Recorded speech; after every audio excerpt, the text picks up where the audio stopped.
오늘 함께 읽은 시편 18편 1절에서 6절 말씀을 중심으로 베푸신 은혜에 바르게 반응하셔야 합니다 라고 하는 제목의 말씀으로 여러분과 잠시 말씀 나누도록 그렇게 하겠습니다.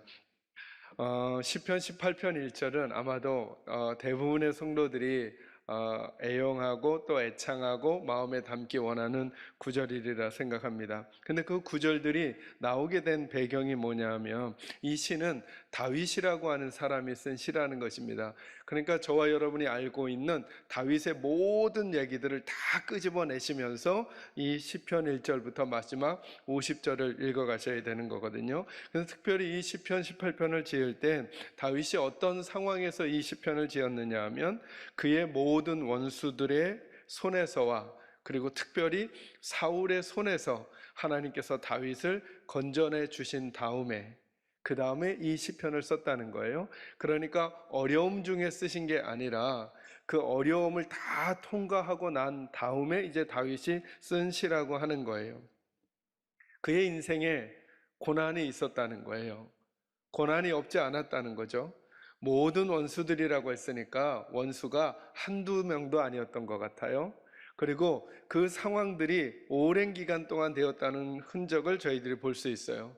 그러니까 오랜 기간 동안 다윗은 많은 고난을 겪었다는 거죠.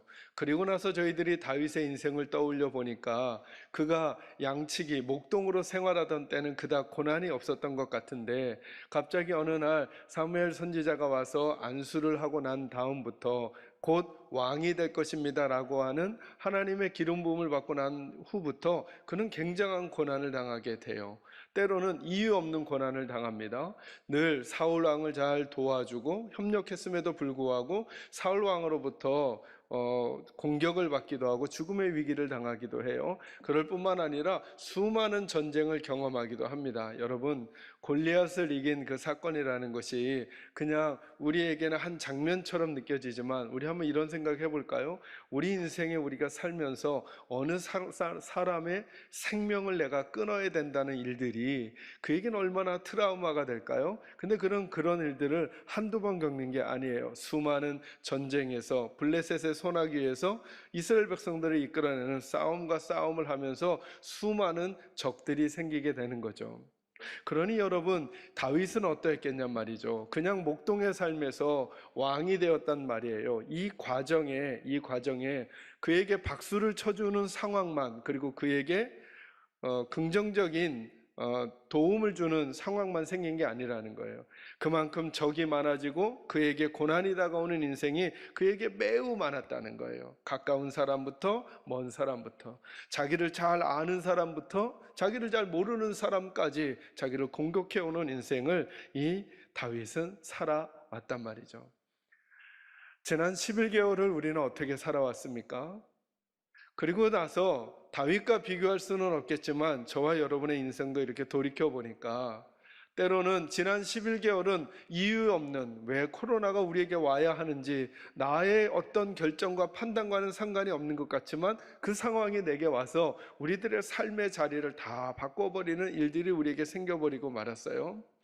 또 가깝게는 내게 옆에 있었던 사람들이 내게 안 좋은 말들을 하거나 아니면 내게 등을 돌리거나 갈등의 상황이 오기도 하고요. 또 우리 집안에 혹은 가정에 잘 풀려가던 일들이 갑자기 돌풀이에 다리가 걸려 넘어지듯이 갑자기 브레이크가 걸리는 것 같은 상황들이 우리에게 오기도 했다는 것입니다. 근데 오늘 본문에서 저희들이 먼저 생각할 게 뭐냐 하면 그런 일들이 벌어졌다고 해서 우리들의 믿음의 삶이 하나님의 손에서 벗어나 있거나 하나님께서 우리를 버리신 것에 대한 증거는 아닐 수 있다는 거예요. 왜요? 오늘 본문에 다윗이 그러한 삶을 살아왔기 때문이라는 거예요. 그러고는 끝내 하나님께서 모든 원수의 손에서와 사울의 손에서 그를 건져주셨다고 합니다. 저는 그렇게 다윗을 인도하신 하나님께서 오늘 이 땅을 살아가고 있는 저와 여러분도 어떤 문제와 상황 가운데 있든지 하나님과 함께 살아가는 사람들에게 이 동일한 은혜와 사랑을 베풀어 주실 줄로 믿으시기를 주의 이름으로 축원합니다. 근데 오늘 제가 좀 여러분과 나누고 싶은 얘기는 이런 거예요. 그에게 고난이 있었지만 이제 그가 왕이 되었단 말이죠. 그런 상황에서 쓴 시가 시편 18편이에요. 1절과 2절이 그의 고백인 거예요. 하나님, 저는 하나님을 사랑합니다 라고 하고 3절부터 50절이 왜 그가 하나님을 사랑하는지에 대한 간증과도 같은 거죠. 그래서 제가 제목을 정했어요. 제 나름대로 시편 18편은 다윗의 인생 간증문이다. 다윗이 그 고난의 삶을 살고 나서 하나님이 그를 회복시키셨을 때 나는 하나님이 어떤 분이라고 생각하는지, 그리고 나는 앞으로 하나님에 대하여 어떤 마음을 가지고 살아갈 것인지를 간증하는 간증의 내용이라는 거예요. 여러분에게 A4 용지를 하나를 드리고 간증을 쓰시라고 한다면 쓰실 간증이 있나요? 저는 우리 계산자유교 식구들에게 간증이 있기를 바라요. 한번 기회가 된다면 한번 간증을 한번 써보시는 거죠. 어떤 인생을 여러분이 살아오셨으며 그 인생 여정에 하나님께서 어떻게 도우시고, 그리고 그러기에 앞으로는 어떻게 살아갈 것인가. 제가 오늘 집중하려고 하는 것도 그거예요. 하나님의 은혜를 경험한 다음에 다윗의 모습이에요. 여러분, 추수감사주일이라는 게 뭘까요? 지난 시간 동안에 하나님께서 우리에게 베풀어 주신 은혜를 받은 것을 감사하는 거죠. 그 다음에 우리는 어떻게 반응할 거냐는 거예요. 그게 오늘 설교 제목이면서 내용이기도 합니다. 받은 은혜를 기억하고 그 받은 은혜에 바르게 반응해야 한다라고 하는 개념을 가지고 오늘 말씀을 한번 나눠가도록 하겠습니다. 첫 번째입니다.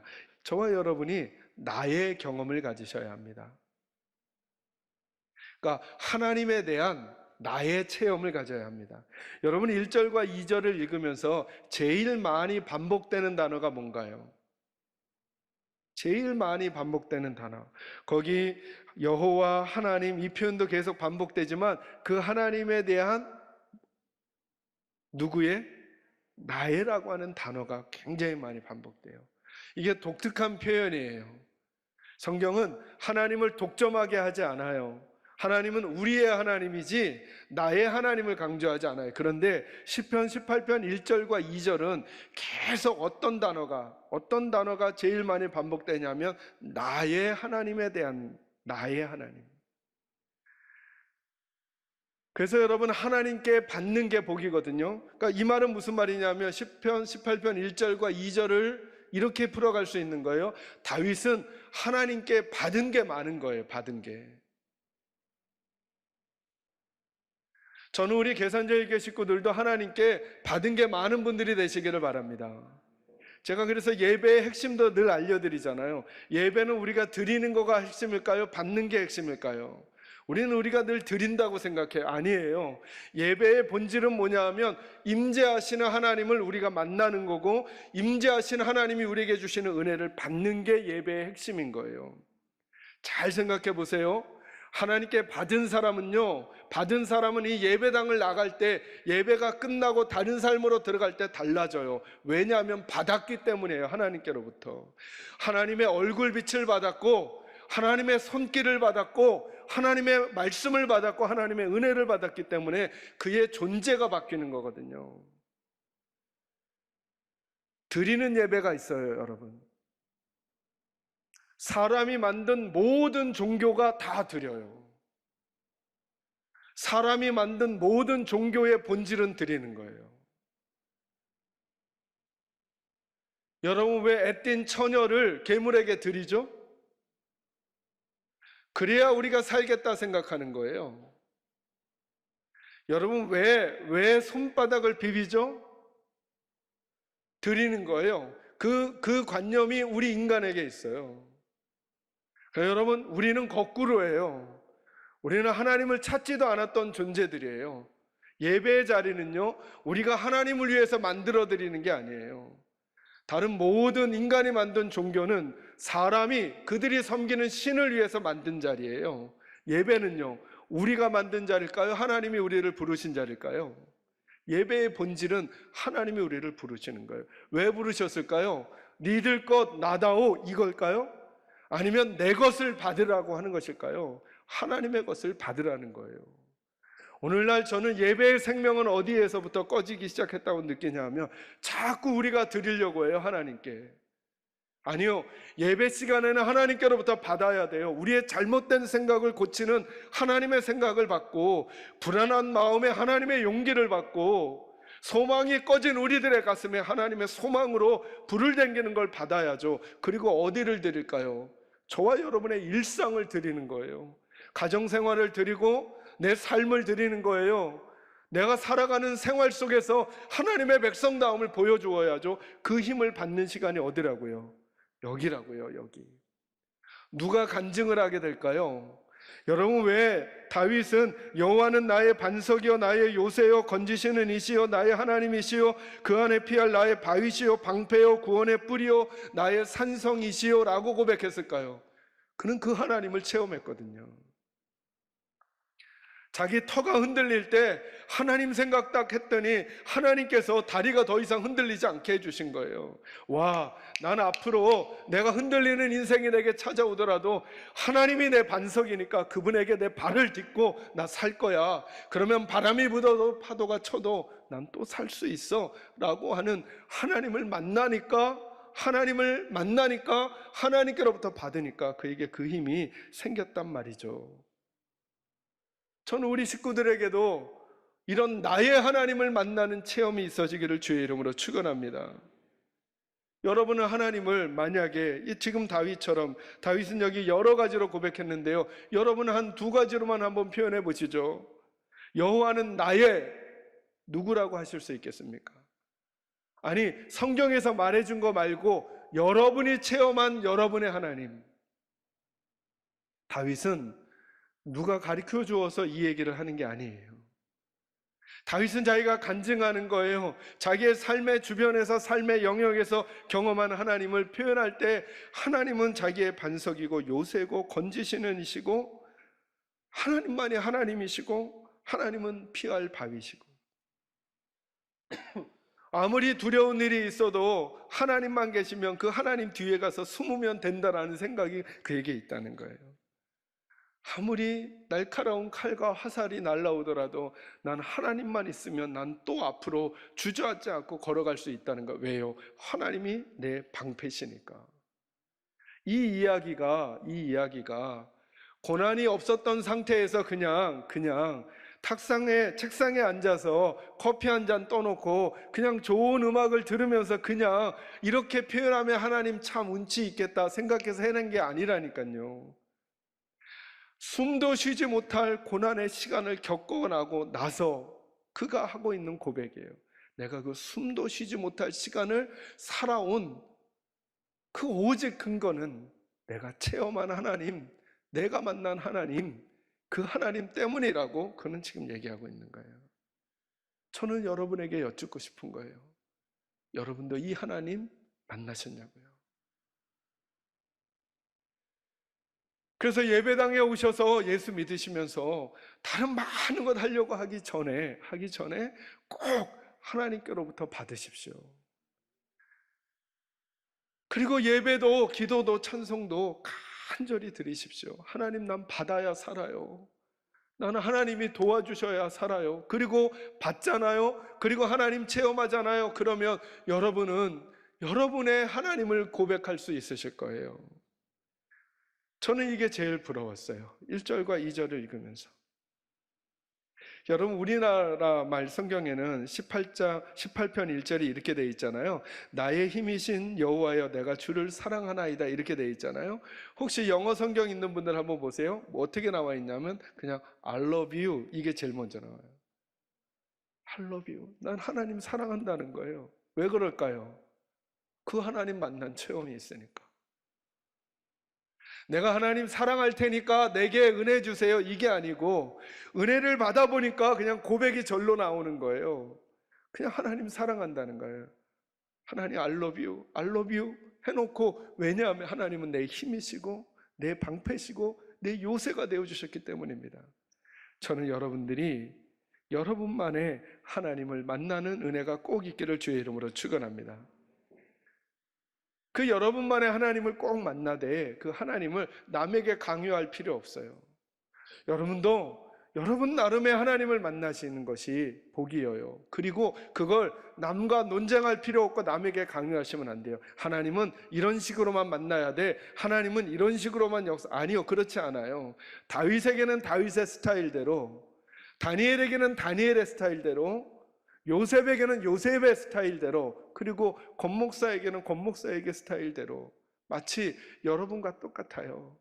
여러분이 여러분의 자녀들이 둘, 셋 된다면 그 아이들의 성품에 따라 다르게 대우해 주시겠죠? 성품에 따라. 하나님도 우리를 그렇게 다스려 가셔요. 대신 내가 만난 나의 하나님에 대한 나의 이야기는 가지고 있어야죠. 같이 예배를 드려도, 같이 찬양을 해도, 같이 기도를 해도, 저는 우리 사랑하는 계산제일교회 식구들은 꼭 여러분만의 하나님을 만나는 은혜와 복이 있기를 주의 이름으로 축원합니다. 두 번째로 3절 말씀 같이 읽겠습니다. 3절 같이 읽습니다. 시작. 내가 찬송받으실 여호와께 아뢰리니 내 원수들에게서 구원을 얻으리로다. 아멘. 두 번째로 받은 은혜에 대한 나의 반응이 있어야 합니다. 첫 번째는 뭐였죠? 하나님에 대한 누구의? 나의 경험과 체험이 있어야 되고, 두 번째는 그 받은 은혜에 대한 누구의 반응이요? 나의 반응이 있어야 돼요. 여러분, 은혜는, 그리고 복은 받은 다음이 중요해요. 제가 성경을 보니까 그런 것 같아요. 받는 것 자체가 중요해요, 1차적으로. 그런데 그들의 인생의 끝까지 가보면 어떻게 결정이 되느냐 하면, 결론이 나느냐 하면, 받은 다음에 어떻게 했느냐가 그들을 진짜 인생으로 귀결시키는 것을 보게 되는 거예요. 무엇인가를 받고 난 다음에 진짜 모습이 나와요. 받기 전에는 그 사람이 그런 사람인지 우리 잘 모를 때가 있어요.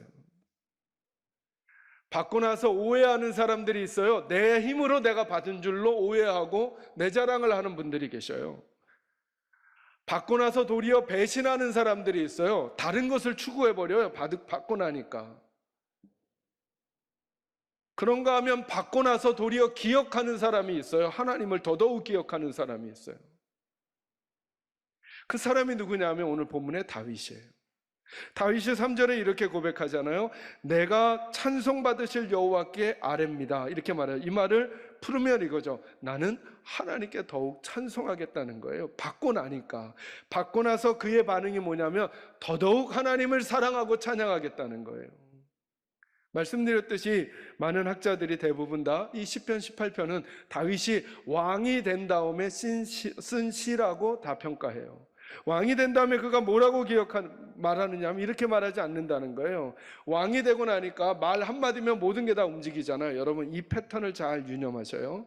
하나님이 말씀하시니까 모든 게 이루어지잖아요. 그죠? 근데 왕이 되니까 자기가 말하니까 되는 거예요. 여기서 사람이 오해하는 거거든요. 높은 지위에 올라가니까 왕이 되니까 왕을 받고 나서 그때 변하는 사람들이 있다는 거예요. 왜? 내가 말하니까 상황이 정리되거든요. 내가 말하니까 오고 내가 말하니까 가거든요. 그러니까 더 이상 하나님이 말씀하시는 것을 잘 안 듣는 사람들이 있어요. 받고 나서. 물질이 있으니까 사람들이 내 앞에서 머리를 조아리거든요. 그러니까 더 이상 하나님의 권능을 의지하지 않는 이들이 있다는 거예요. 그 대표적인 인물이 사울왕이잖아요. 사울왕. 여러분, 사울왕은 하나님께로부터 왕이 되기 전엔 얼마나 겸손한 사람이라고 하는 칭찬을 들었어요. 근데 왕이 되고 나니까 그가 달라진 거예요. 받고 난 다음에. 이런 사람은 차라리 왕이 되지 않는 게 나을 뻔한 사람이라고 할 수 있는 거죠. 근데 다윗은 왕이 되고 나서도 자기가 왕이니까 이제 내 힘은 내 권력이고 내 정치력이고 내 군사력이고 내 부하들이고 내 전략이다 라고 생각하지 않는 거예요.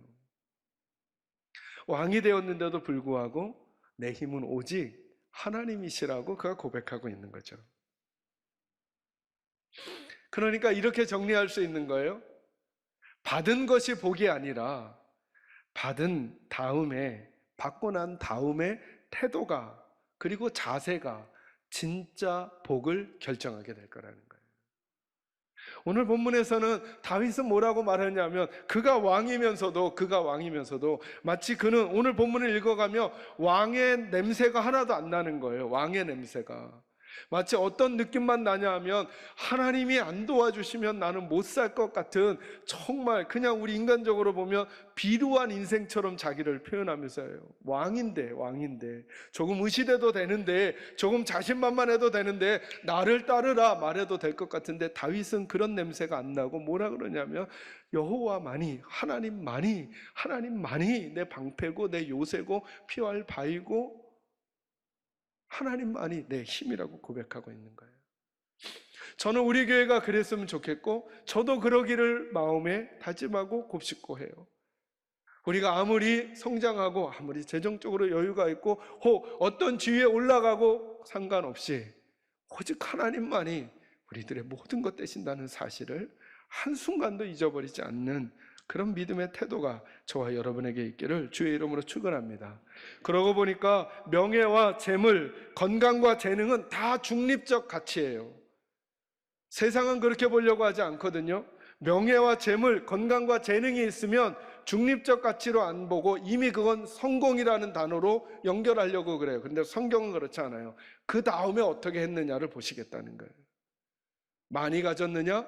높아졌느냐? 힘이 세졌느냐? 남보다 빨리 뛰느냐? 그런데 어디로 뛰느냐? 어떻게 사용하느냐? 너는 하나님을 기억하고 있느냐를 묻고 있다는 거죠. 그것으로 더더욱 하나님께 가까이 가고 더더욱 하나님을 사랑하는 사람들로 되어야 한다는 거죠. 그래서 베푸신 은혜에 대한 나의 바른 반응이 매우 중요하다는 거예요. 저는 우리 사랑하는 계산제일교 식구들은 우리 인생 살면서 높게도 낮게도 있을 수 있겠죠.